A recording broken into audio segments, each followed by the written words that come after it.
Good morning, everyone.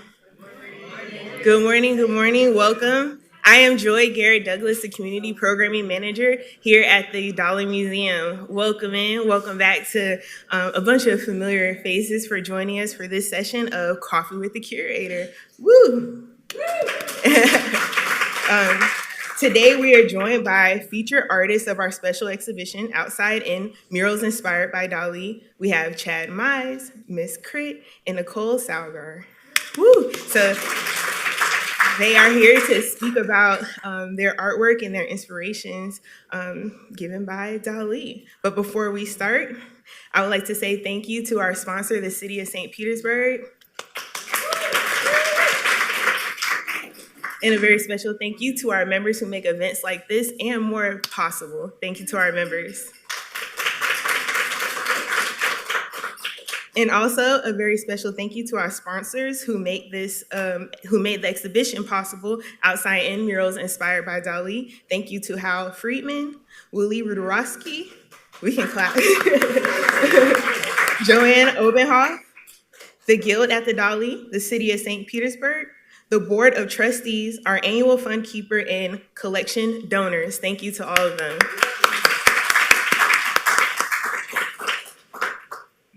Please visit our website, thedali.org, for more information about our online activities and programs, including these upcoming events. We've had a few events already because now we're in that second week of August, but something coming up off-site, which is a very special collaboration with the Overspray Paint. And this is a Surreal Summer, a Dalí-inspired spray paint experience, and it's off-site. Please visit our website for their location, and you can spray paint on walls and have all of the equipment provided for you within that ticket price. And then on the 17th of Sunday, we have yoga at the Dalí. On the 21st, we have Surreal Nights at the Dalí. Come party with us. We're collaborating with Book and Bottle for a really fun experience. They're bringing surreal books and wine. If you want to taste some of their special wine, come on and join us while the DJ rocks out the night. Yeah. And then on the 26th, we have a ekphrastic writing workshops where you'll be able to write in the gallery during a set time in a pretty intimate, private experience. And those tickets are on our website as well. In select nights in August, we have the Dome Night Pink Floyd, The Dark Side of the Moon Immersion Show. So this is not a permanent experience, so get those tickets while you can.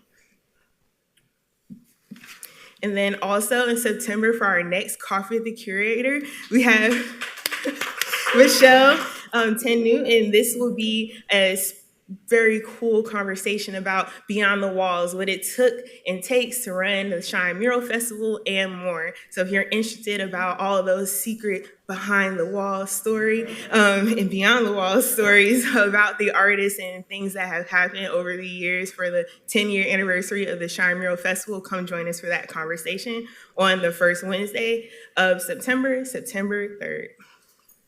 And so now I was, tasked with introducing 3 artists today for the first time. So I will go through this and not take too long, but all of these artists are wonderful, fun people, and I will go down the list starting with Chad Mize. Chad Mize is a St. Petersburg-based multimedia artist, designer, and muralist known for his playful blend of humor, bold patterns, and cultural commentary. A key figure in the local art scene, he opened Mize Gallery in 2018 and later launched the curatorial project Space.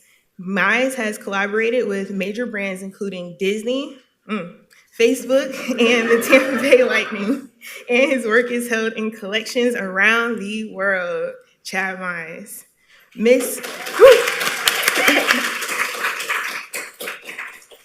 Lauren Spencer, aka Miss Crit, yes, government name, is an illustrator from St. Petersburg, Florida, with a quirky style that's a little bit spooky and a little bit psychedelic. Blending fine art techniques, digital design, and native storytelling, she creates playful imagery and invites personal interpretations. Her practice spans drawings, paintings, murals, and interactive installations, all designed to enchant viewers and empower them to imagine their own stories. And I saw this in real time with our Dolly Summer Rec Center program, where a lot of the students, they recognize Miss Crit. They were like, Miss Crit, Miss Crit, Miss Crit. So that was beautiful. And Nicole Salgar is a Latin muralist and painter based in St. Petersburg, Florida, drawing on global travel and multicultural influences.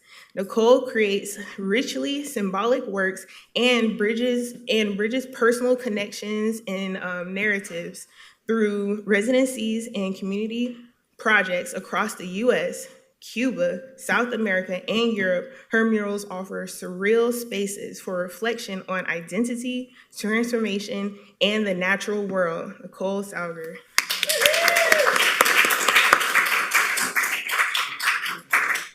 All right, please join me in welcoming the first artist, Miss Crit.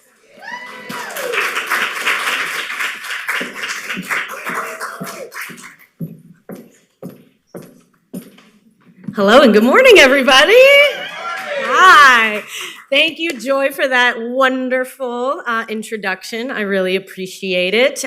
Major thank you to the Dalí Museum, all of the staff, our incredible curator, Allison McCarthy, who is the one that organized this exhibition, Outside In, New Murals Inspired by Dalí. And congratulations to her on her new position at Creative Pinellas. So, as Joy mentioned, I was born and raised here in the city of St. Pete, and I've been making art for my entire life. My aunt, Boo Ursum, is an artist here in the Pinellas County area, and I began taking classes with her when I was just about 5 years old. And from there, it's been a life committed to art and creativity. So today, I'm excited to share with you my mural contribution to the Outside In exhibition. So as Joy mentioned, this is quick little bio. I'm an illustrative artist with a keen eye for design, and I really love to tell stories. So my background is not only in fine art, but in illustration and graphic design. So it's really important to me that the work that I create communicates ideas and concepts and helps people reach a sort of collective understanding without necessarily the use of language. But I do enjoy pairing my artwork with the written word and things like that. So of course I do graphic design, lots of murals and public art. And in fact, I always like to say that with the proliferation of all of this new technology we have, AI technology, software like Canva, we've kind of democratized the ability for people to make artwork, right? And that is beautiful and wonderful and important because everybody gets to participate in the creative process. But as an illustrator, it can make it a little tough to continue to make money. So I have kind of transitioned from doing a lot of illustration and graphic design to focusing on murals and public art. I figure it'll be a little bit before robots are painting on the side of walls. So hopefully this gives me a little bit of job security. But here you can see I'm working on a project at a historic venue in Tampa called Centro Asturiano de Tampa. It's located in the heart of Ybor City, and it is one of the former social clubs that kind of really established the city of Ybor.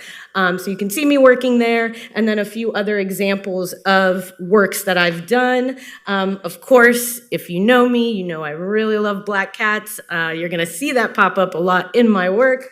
And of course, you'll see a reference to this piece right here in just a little bit, but you can see just a little bit spooky, a little bit psychedelic, a little bit weird. You can see the cat kind of emerging from that tiger lily, and then the piece in the center is from an exhibition I did a couple years ago called Spores, and those are actually turkey tail mushrooms.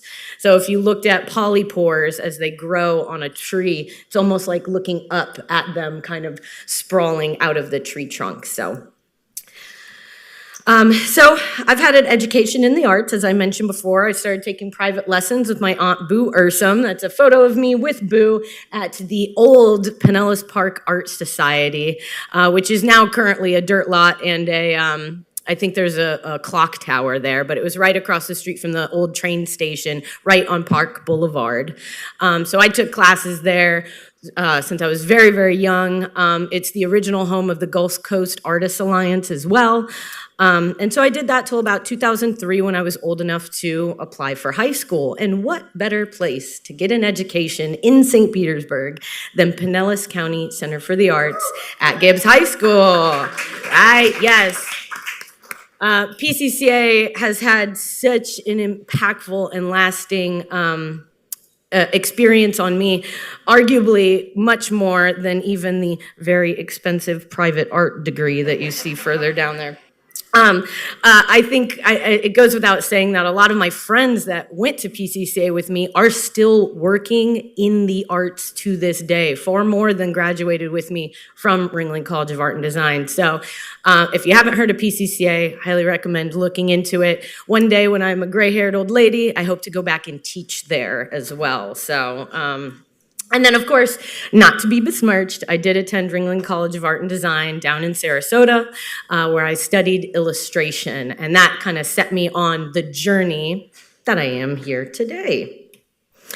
So my artist statement is very long and drawn out. You guys can see it inside of the exhibition, and I really love the way that Allison McCarthy chose to display our artist statements for the exhibit. She used a wheat paste technique so that it kind of has this grungy street art feel to it, and then she included our references that you will in a minute see me employ in the mural. And then, of course, it wouldn't be a graffiti exhibition if we didn't vandalize the museum a little bit. So as you wander around the exhibit, you might see some stickers up here and there. But very briefly, this was the artist statement that I submitted to the Dalí for the opportunity to participate in the Outside In New Murals Inspired by Dalí. So I just bring it up to show you guys kind of in bold. You'll see the sprawling landscape. You'll see the slinking black cat. You're going to see those classic Dalí tropes of crutches, protruding flesh, optical illusions, portraits of Dalí and the black cat, and perhaps the artist herself are in my piece as well. And then I did want to pay homage to the building, this beautiful Dalí museum itself. So you'll see that in the zonahedron shapes of the glass atrium that greets you every time you come to the museum. So you'll see some dissolving, some pixelation, various things like that. But I wanted to bring this up because a lot of times as artists, we're required to write an artist statement prior to drawing what you're going to do. So you kind of have to think about ways to articulate the visuals that you're going to present. And then I always find it very interesting to see how far away we end up getting from our artist statements, right? So you'll see the way in which I've weaved all of these elements together.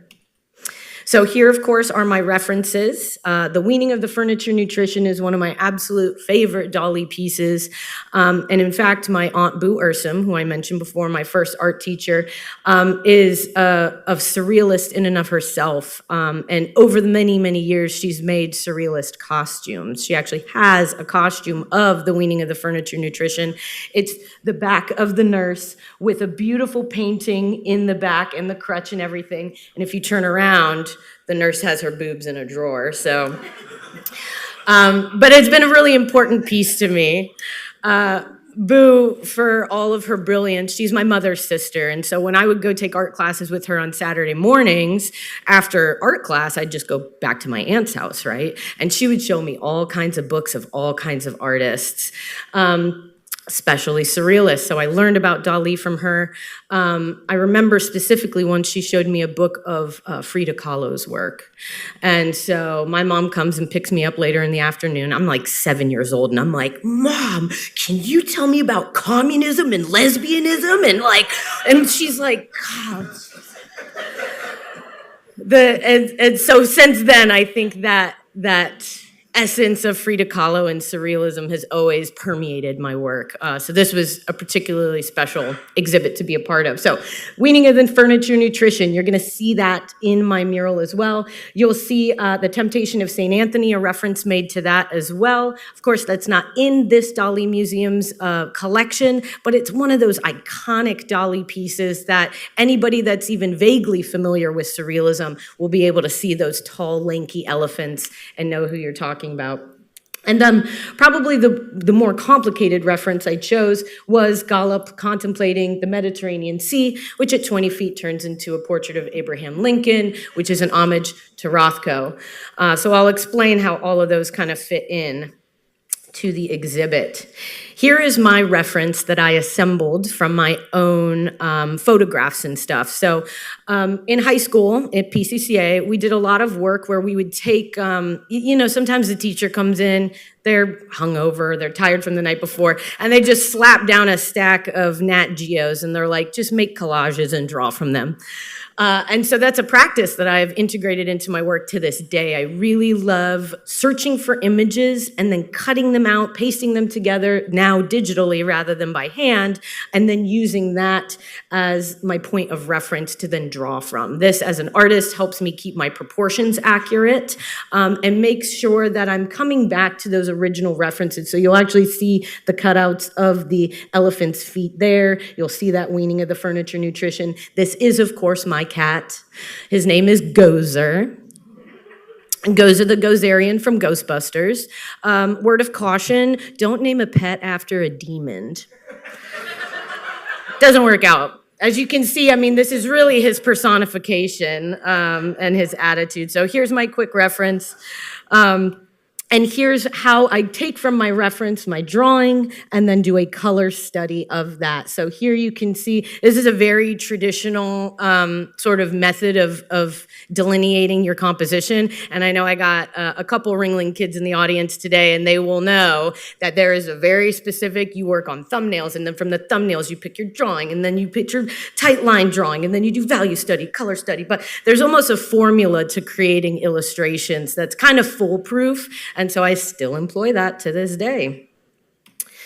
So here you can see the stages and process of painting murals. And this is one thing I really love to share. If you guys know me, you know I offer mural tours. And part of my mural tours, I love to explain the process of how murals are made to kind of demystify the process, right? A lot of times people think that we are, showing up at a wall and going, what shall I paint today? Waiting for inspiration to strike. And that is not at all the case when it comes to painting murals. Everything is very well planned and properly executed. So you can see we were able to use a projector. Shout out to John and the AV team here at the Dalí who were able to help facilitate that. So you take that drawing, you sketch it on the wall, and then I started what's called blocking in color. Now, I started my mural a week later than most of the artists in the exhibit. There were 13 artists in total, 12 of which that were painting. And I was on another mural project for a week. So I had to start a week late here, but what that meant was I got to paint live for the first week of the exhibition. So if any of you came in, you saw me high up on my lift working on my piece. And again, that's a really cool opportunity to show you guys, to show the general public how these murals are created, right? So you probably saw a little bit of that. Usually I would work from background to foreground, but I was like, crap, we got to get this cat in here so people at least know what I'm trying to paint. Here you can see, though, going back from kind of blocking in the cat and now working on that landscape. And another reference I wanted to include in this piece is there's actually a Salvador Dalí desert in Bolivia. So I went and looked at some of those references, and it's interesting that it's in Bolivia, not in Catalonia, Spain, not in Andalusia, but when you see photographs of that desert, you're like, there's no way he wasn't channeling that work into his pieces. So I ended up using this reference. You can see how I included that sort of bright, vibrant blue sky going into that weird acidic yellow that Dalí was so characteristic of his landscapes, especially his work kind of in the 1930s, and then working from the top down, right? So that's kind of part of a muralist process is it's very convenient to work from the top down because as you work from the top, you can catch all of your drips or any mistakes as you kind of work your way down the composition.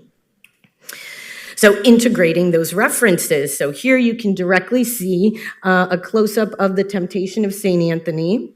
And then over on the your right, my left, the way I took those elephants and turned them into my cat's favorite mousy toys. And they're those chintzy ones you get on Amazon. They're covered in rabbit fur. They're his literal favorite thing. I don't know why I try to buy any other toys but those. But I thought, with this piece, wouldn't it be interesting to take what would a cat's surrealistic dream be, right? And so that was kind of the paradigm of this. So from those iconic elephants, you can see each one is carrying a very specific load. And while I could have directly represented those, I was like, God, it'd be more fun to kind of put in these little tongue-in-cheek St. Pete references, right? I was born and raised in St. Pete, so I really love a good inside joke and something that harkens back to the city. So I replaced the large temple with the titties you see with the Dalí Museum itself. And let me tell you, painting those triangular, the glass was a nightmare, but we made it work. In the center, we replaced that triangular obelisk with a very iconic obelisk of the city of St. Pete. This greets you as you come down 175 or 375, one of the 75s, into the museum. And then on the very end, you'll see I took the fountain, again with the titties, and replaced them with a pelican, right? Because it ain't St. Pete without a pelican on it. So again, it was ways of taking these references of Dalí and then integrating, kind of flipping the script and making them relate back to the city itself. Now, here's a few little hidden gems in my mural that you guys will get to experience when you go in. As I mentioned, I had done this piece up here. It's called Good Luck. It was for the Shine 10 exhibition at the Morian Art Center. And I really wanted to, I actually painted this piece during the first hurricane last year, Helene, right? And I knew I had this opportunity to make the reflection in the cat's eye. Ooh, I gotta speed up. And rather than just making it a regular glassy reflection, I thought, well, why don't we do something with that reflection? You have this opportunity to, again, create this little reference to push it over the edge. And so you'll see I took that concept and integrated it into my Dalí mural. You have a portrait of Dalí himself.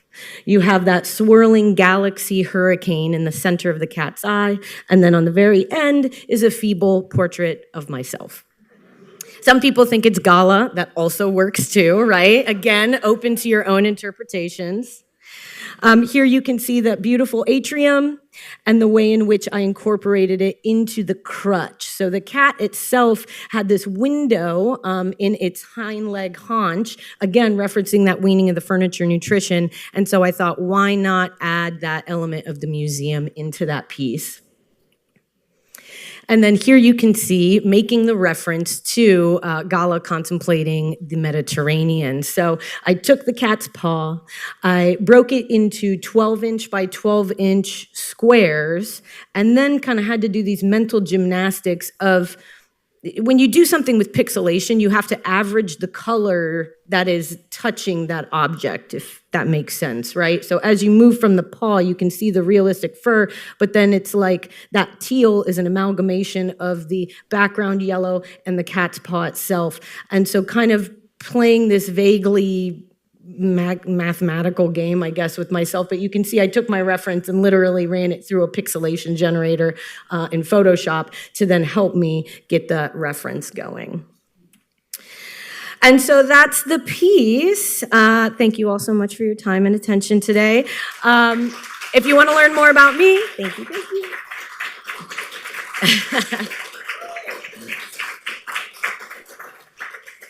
If you want to learn more about me, please visit my website. Obviously, that's my Instagram. I do mural tours through Florida Craft Art and Star Trolley, where I talk a lot more about murals and the mural process. So thank you all so much, and I'll see you next time.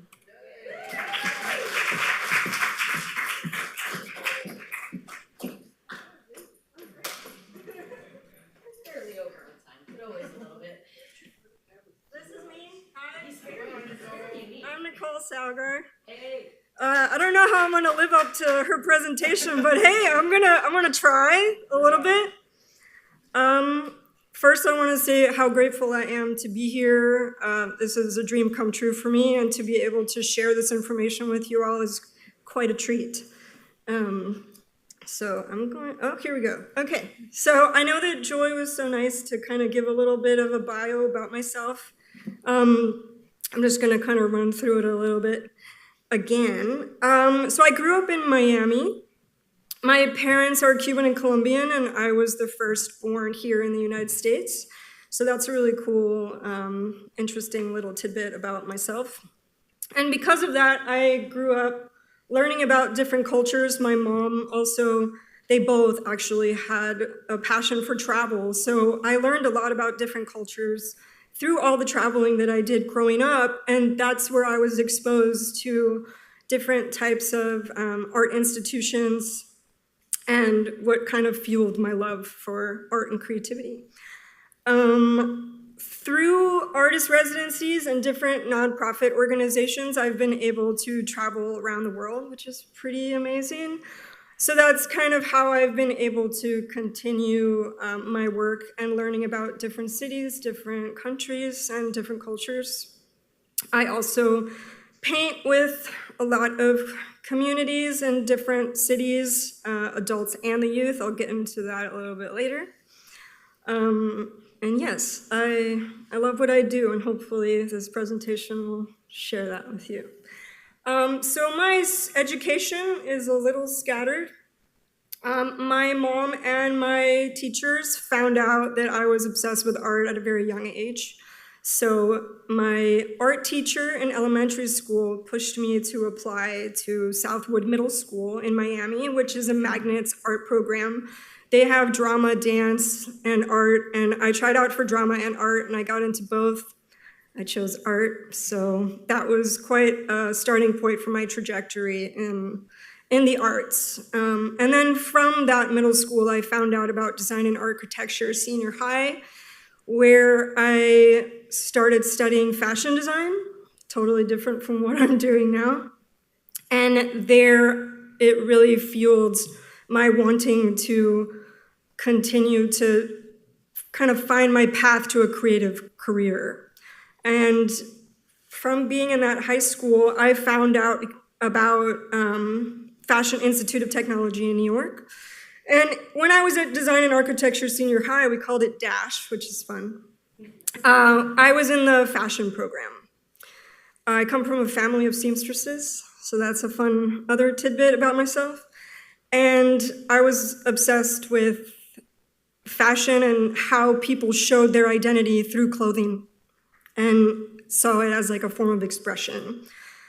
So I applied to FIT, Fashion Institute of Technology, and I got accepted, and I was so excited because number one, I was like, oh my God, I'm from Miami. I want to kind of get out of here and explore, and then I get to go to New York. I mean, how exciting is that? And at the time, I was just turning 18, so that is quite some news to be 18 and go. My mom's like, okay, go off. I'm like, oh, okay, cool. So I went to FIT and I studied fashion. I actually finished FIT with a bachelor's, specifically in fashion, but also with a specialization in tailoring. So very interesting how life kind of takes you on these wild rides and where you end up, right? After fashion at FIT, I was in the industry for about 7-8 years, and then I found my way out of the corporate realm because I felt like I wanted to do something with more purpose, which is kind of leading me to what I do now, which then I noted, yeah, mural education, rooted in hands-on work, because that's really what it is. I decided one day, literally out of nowhere, it just popped in my mind. I was like, I want to paint a mural in New York. How do I do this? So I reached out to a lot of nonprofits and organizations that were focusing on public art. And they were like, you've never painted a mural before? I was like, I know, but trust me, I'll figure it out.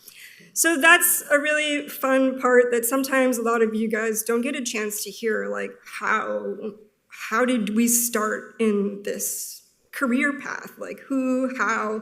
So I wanted to kind of give a little background about that and how I got where I am and how it ended up me here at the Dalí, which is pretty wild. So of course, yes, why public art?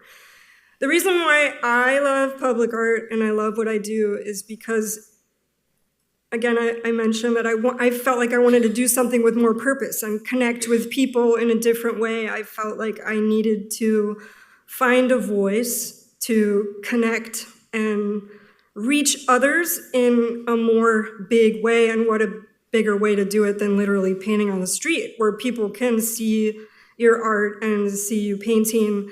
And for me, that was really important because I really felt like a lot of people sometimes get a little intimidated by walking into art institutions or galleries, and then they don't have that access to art. So putting it in the street really changes the narrative on that and gives access to everyone and can educate people on art in a different way. Because a lot of people don't have, the means to enter museums.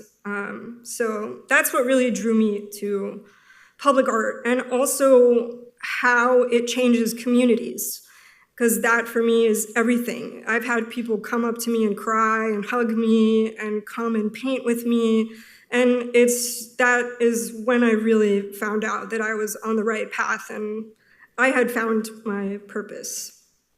And yeah, together we create, which comes back not only to painting together and creating together, but also different forms of collaboration. So I mentioned that I had already been doing public art. That really started around 2012 is when I first painted my mural. And then in 2014, I lost my brother. His life was taken by a career criminal. And through that grief and pain and suffering, I wanted to find a way to kind of heal myself, but then also bring a bigger purpose to what I was doing, and to show people that there's another way. There's another path that doesn't have to be negative, and show that creativity can be one of them, and painting and finding that through art. So that was really important to me. And since then, I've worked a lot with underserved communities and a lot with the youth, and also by mentoring young emerging artists that are trying to learn more about this career. And sometimes I'll be painting a mural and someone wants to paint with us, and I let them, which I think is pretty special, because then that is a point of pride for them, where in that environment where I don't live, let's say, they get to see that every day and say, oh my God, like I painted that. And that is exciting to me, because it kind of, it lives on through them, and it helps them kind of tell their story in a way as well. So then Shine Mural Festival happened. I had known about Shine Mural Festival already, and I was invited in 2021, kind of weaseled my way in there. And Shine Mural Festival led to many things. It didn't only just lead me to the Dalí Museum, but also to new friends. Michelle and Chris are here, who are some of the founders of Shine. And also, I met the love of my life, which is also why I live here now.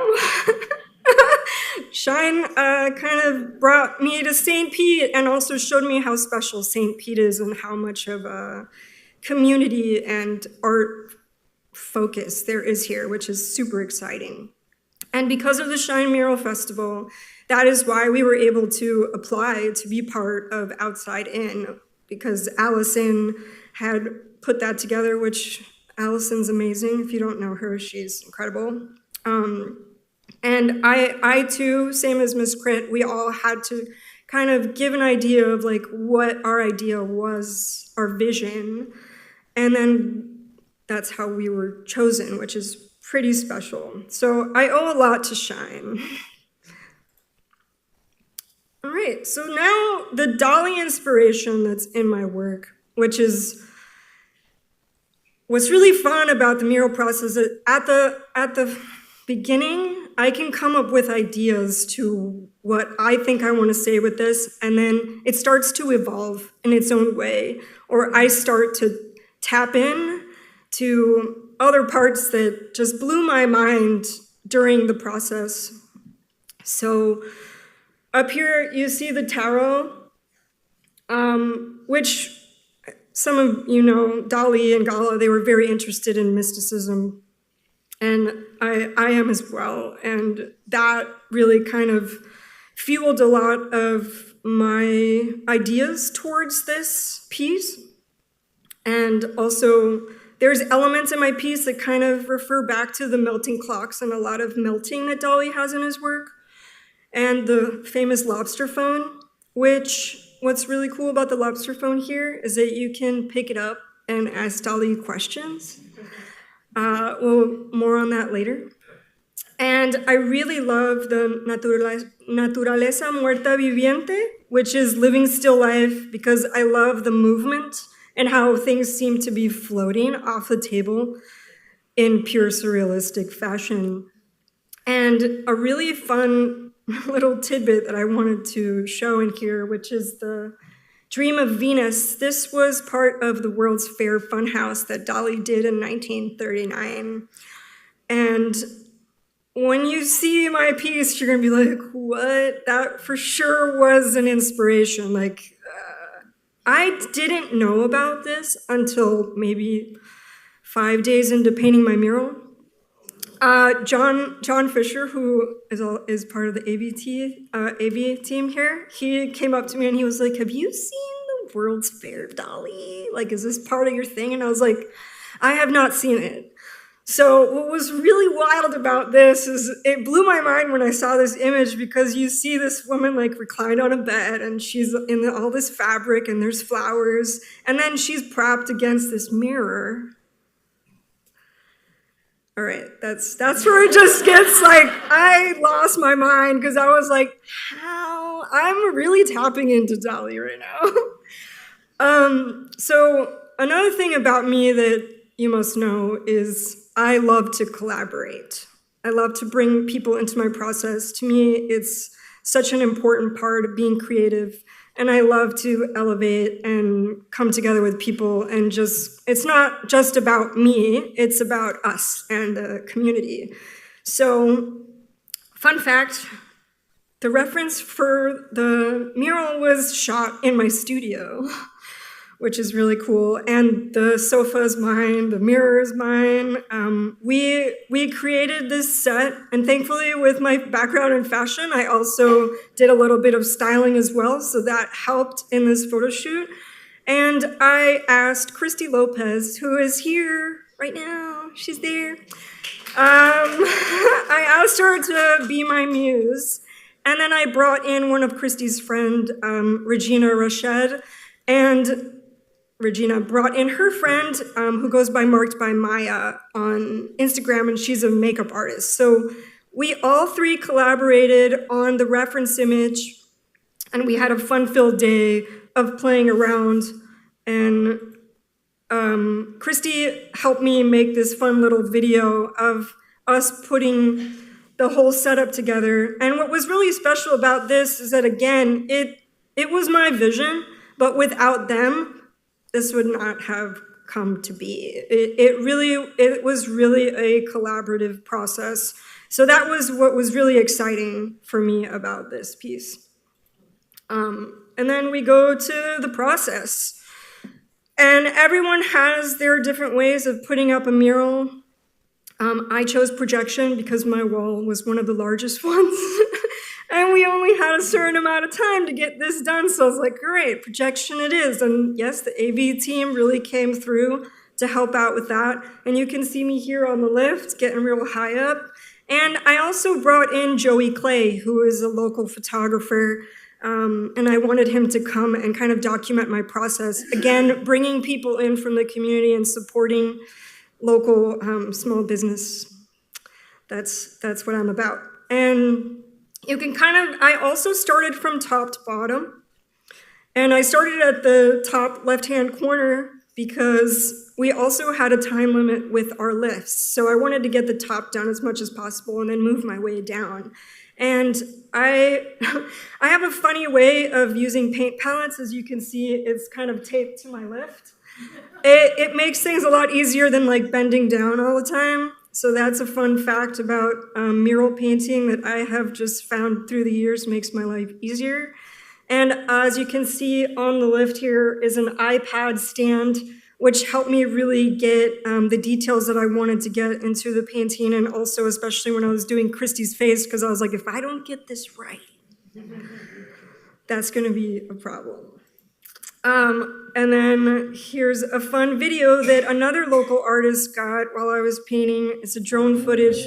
And this was really cool because I'm kind of still working in the middle zone, and then you can see how small I am. I know I'm already short, but you can see how big the wall is, and yeah, it's pretty big. And then Joey Clay took this really cool photo of me, and shortly after that earbud that you see fell into a gallon of paint.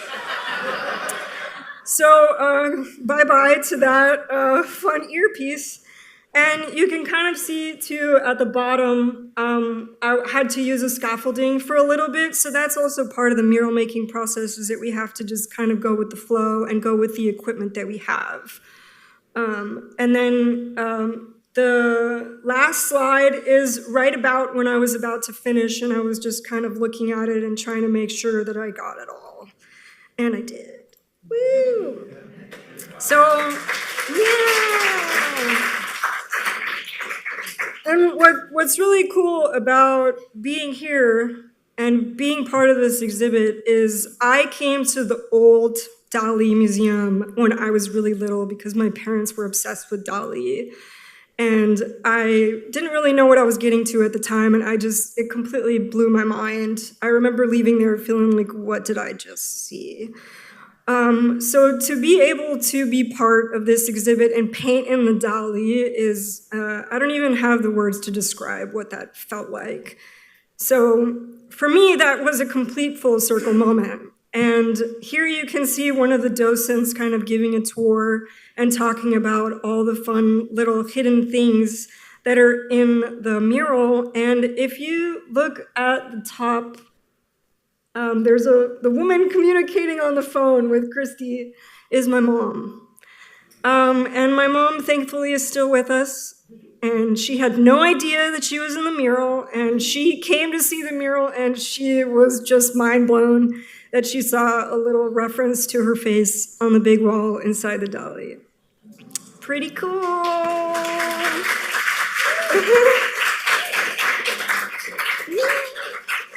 And then this is me in a chair of Salvador Dalí exhibit in, I think this was in Vienna.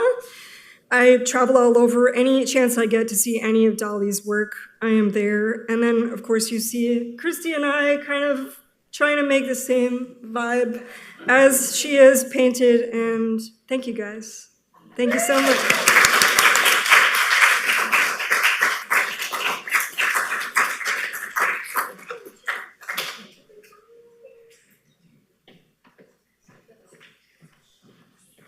Hey guys, what's up? All right.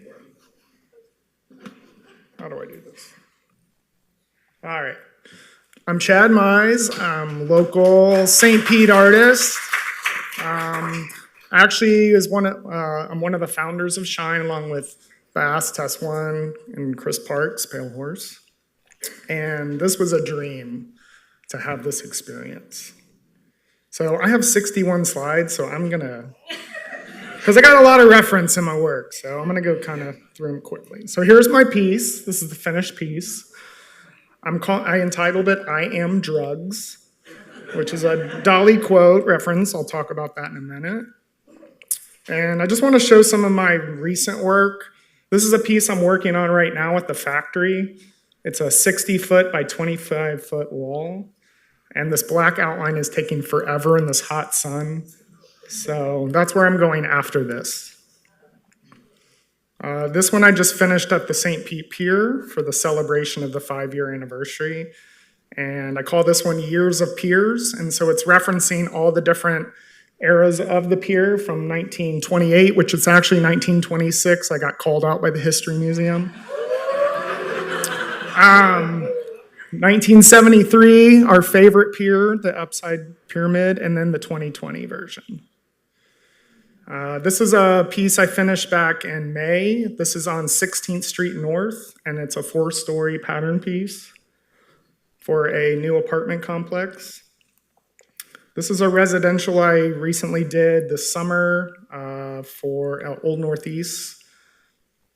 And then this was a Sprouts piece I did almost 2 years ago. And this is in Tampa on Fowler Avenue. This is I got to do the imagery for the Sun Runner. This is Mr. Sun, and he was actually created in the 1940s by Jack Swinningson, who worked for Griffith Advertising. And so I had done a mural of Mr. Sun and did an updated version of him. And so they eventually wanted to use it for the Sun Runner. So every time I see this, it makes me smile. And then this is probably what I'm known for quite a bit in St. Pete. This design I created 15 years ago, and I see Mark's wearing it. And I just had a friend that was in Oregon this week, and she saw the shirt. So I get that a lot. So here's the piece once again. I'm going to kind of just give kind of my inspiration for it, and then I'm going to deep dive into what all the icons are in the piece. So most of my work, when I do this doodle free flow style, I start with a Sharpie to paper. I'm kind of like an old school artist in that way. And then I scan everything in, and then I vectorize it, and I'm able to like manipulate it in the computer, colorize it, and then move it around. But I just love starting this way. It's just very authentic to me, and it reminds me of being a kid. And then I have stacks and stacks of these papers. So this is actually how I selected the colors for my piece. I have two of my favorite pieces are the hallucinogenic Toreador, and then I also like the First Days of Spring. And so I wanted to kind of go with like a kind of late 70s, early 80s color palette, kind of retro, warm, kind of thinking of like either like the coast of Spain or the coast of St. Pete. And so that's the colors. And then also the inspiration for my piece is I came to the original Dalí in 1990 for an art club field trip. And I went to Manatee High School down in Bradenton. And so this is actually from our yearbook. I am a pack rat, so I have all this stuff. But basically it's saying another activity that club members enjoyed was making and selling jewelry to fund a field trip to the Dalí. And I don't remember what the jewelry was. And then this was the shirt that I bought on that trip. So this would have been probably 1990, 91. But I wore this out. I think everybody had this poster in their room. And then I also remember smelling the cologne in the gift shop. It's the Dalí cologne. And then this photo was taken at the end of my mural. My friend Cassie actually gifted me the bottle of cologne. And it doesn't smell like I thought it did.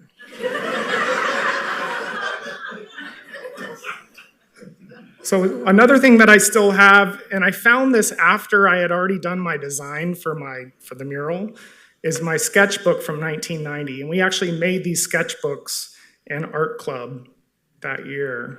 And it just kind of shows some of the stuff I was doing then that I feel like I was a little bit influenced by Dalí. So I feel like this flower, he's got the little mustache, got the egg head.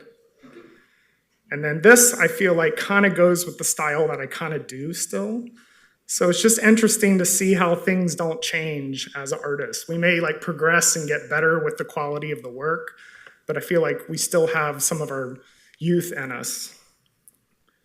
So this is a digital mock-up that I presented to Allison before I painted. So as you can see, it's all done on the computer with the colors that I'm gonna paint. And this is very spot color. Like the previous two artists, they're blending and stuff. Mine is more spot color based. This was the wall that I got to pick. Allison let me come in to the prior exhibit beforehand, and I was like, I would love to have that wall because I love the two-sided aspect of it. So that was the previous exhibit. And then I went really old school, and I brought my old school projector. When everybody was using the AV team, I brought in my old school projector and got made fun of. But, as artists, depends on where we're at, how we get our art on the wall. When I've done large buildings, I'll perhaps grid it out, like we did old school style, or you'll project. And now I just got some MetaQuest goggles, which is kind of the future, and I've been using them for the last 2 projects. There's the paint colors. And then this is some just progress shots. This was kind of my view. You can see Naomi Haverland, there's Chris Parks, and then Nicole. So I had this view the first couple days of seeing everybody work. And then this is just some progress shots.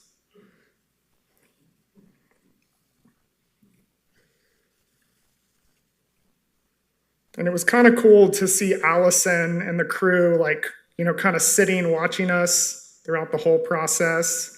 And I had done a caricature of her, based on that photo. But... All right, so now I'm going to deep dive into, what all this means. So we'll start with this side. So I basically started designing this side first. And this was my the first day I was designing. You'll notice the little character of Dalí in the lower left-hand side. I always loved the hallucinogen toreador, and I love that lady on the raft. And so I wanted to have her in the piece. I was thinking water on the bottom to kind of weight it down. And I had found this image of Dalí on Tumblr back in the day, and I had always kept it and remembered it. And I'm like, that's kind of odd. I would love to have that in the mural. So I ended up doing a deep dive after I started designing it. Come to find out, this wasn't even Dalí. This is actually an artist named Cristo, and it's taken in the late 90s, maybe 1997, and he's in Venice. And he's also left-handed. Dalí was right-handed. So thank God I did not put this in my mural. It would have been another peer situation. So I'm going to kind of go through each little icon, and then I'd written which painting it's from. So these are just ones that spoke out to me, and I love the kind of surreal aspect of blending all this stuff together. Nothing kind of goes together, and I felt like it kind of referenced a little bit of the first days of spring, which is kind of that real landscape, but it's minimal, got some angles to it, and then there's just all those little pieced images everywhere. So this is the Eye of Surrealist Time. The elephants. And then this one actually kind of read about the hallucinogenic toreador. And when I went to the Dalí for the first time, I was using colored pencils a lot in my work. And I read that Dalí, he had 28 Venus de Milos in the piece. And he went to New York City and bought a pack of colored pencils that had the Venus brand on it. So I just kind of maybe even that fusion of what I was doing at that time and the fact that he, was inspired by colored pencils. There's the apparatus in hand. The first days of spring. Dalí in the water. So this was the one that replaced the other Dalí in the water. And then I love the quote, "I don't do drugs, I am drugs." So I ended up putting that in the piece. I was a little are they going to let me do it? They did. And now I'm actually selling a sticker pack in the gift shop called I Am Drugs.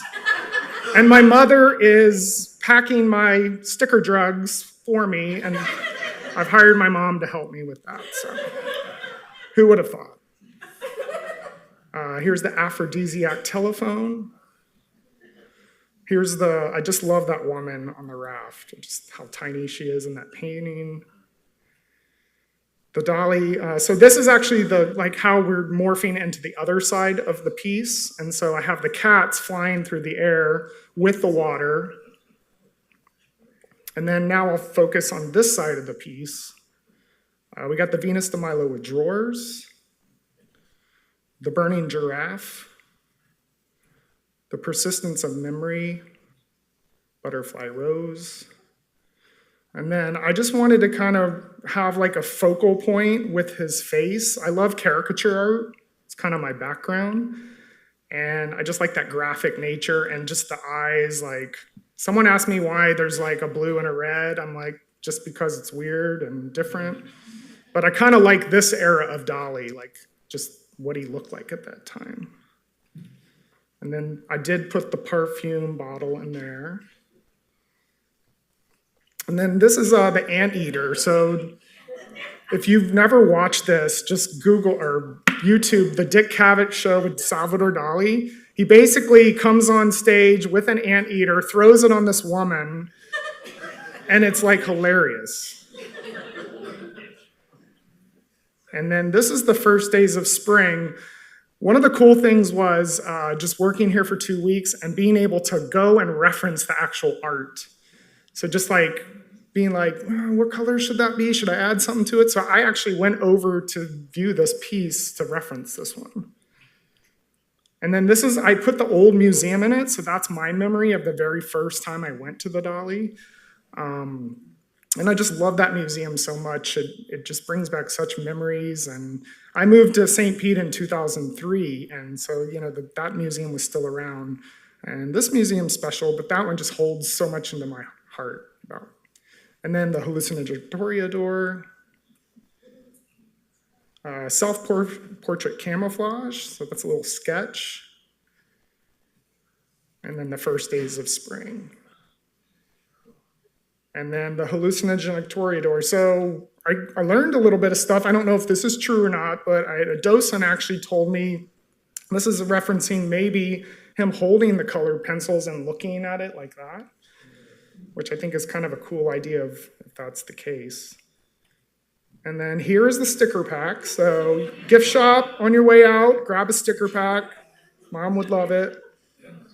And then they're releasing a 1,000-piece puzzle that should be arriving this week.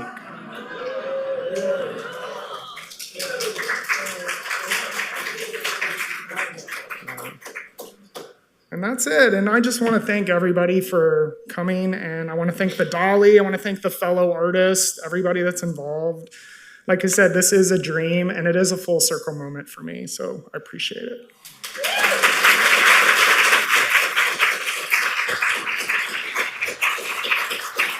Before we go, I would like to just make another special store announcement. The posters for this exhibit are now available in our store. Maybe you can purchase one, get it signed. Today's a good day. And we will now have Q&A. Feel free to speak to the artists themselves. Thank you so much.